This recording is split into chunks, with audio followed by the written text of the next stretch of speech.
All right, hello everybody, welcome back to another video. Today I'm going to be showing you guys how I ship out my cheap cards on eBay. First I just want to start off, let me grab it over here, with the obvious note. If I sell something with what used to be like first class or priority, now USPS ground advantage or whatever they call it, just a standard bubble mailer, I think that's pretty obvious. You know, put some cardboard or some bubble wrap or something around it to insulate it or protect it. But I'll be going over here how I ship my PWEs. So first thing, just buy some envelopes in bulk. You know, go on eBay to buy these, go to a store, get 100 envelopes. They don't have to be super fancy, nice, heavy duty. I mean, it's going through the US Post Office, so like it doesn't really matter what you ship. If they damage something, they'll find a way to damage anything. So just get something that I like the self-sealing because I feel like they seal good. As long as you can seal it well, I think that's the most important thing. So I have my envelope here, as you can see, got that seal there, which I'll just peel at the end and close it. Usually first thing I do is I will print out my shipping labels. I have them over the side. I'm not gonna do it for this video just for the sake of, you know, whoever I'm shipping it to and myself for addresses. But I'll cut it out of my paper here.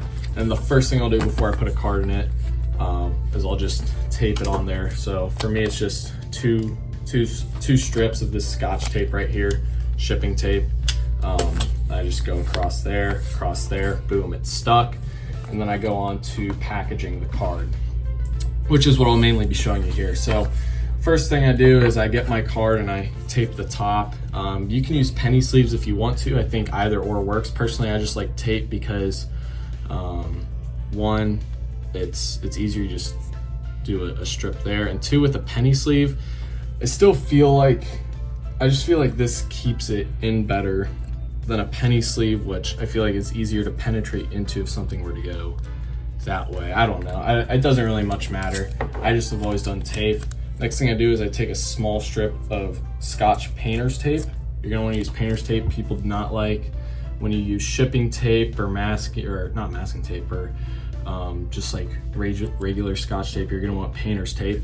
And what I will do is I'll take it and I'll take this top side here and I'll tape on that side and on that side. So there's other methods to this which I think work well, but aren't always necessary. Like some people will ship it inside of like a birthday card or something. I've never had any problems with this method, just because I think it fits nice and sleek into the envelopes I use. So then I'll tear another strip here, because what I'm gonna do is I'm just gonna fold this and I fold it back over from the bottom. And then you don't even have to do this because it's going in the envelope, but I tape it there just so when I put it in, it's a nice easy fit down in your envelope. Just to mention again, usually the address would already be taped on there, but for the sake of this video, I'm not going to do that.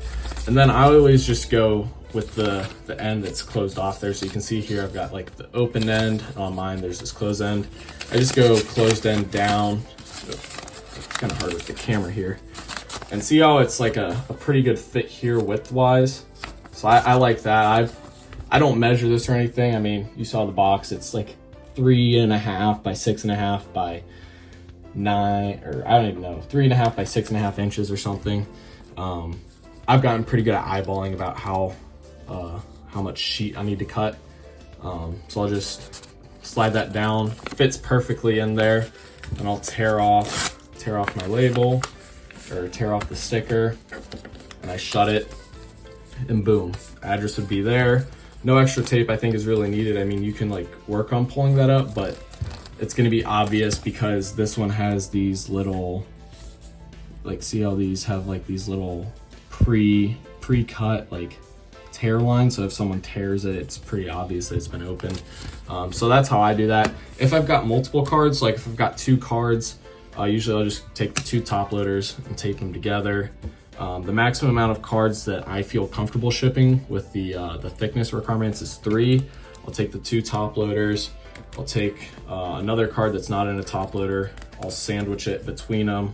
Still feel like that's pretty protected in my opinion. And I'll tape these 2 sides, maybe these 2 sides, just to keep that center card inside.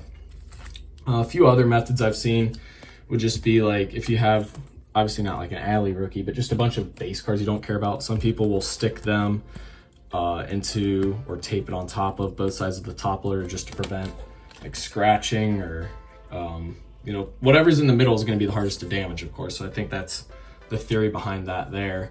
But yeah, that's how I ship. So hopefully you guys did enjoy that. If you have any questions on that, definitely comment it down below in the comment section. This video is because of the question that someone asked. I wanted to see how I ship out my PWEs.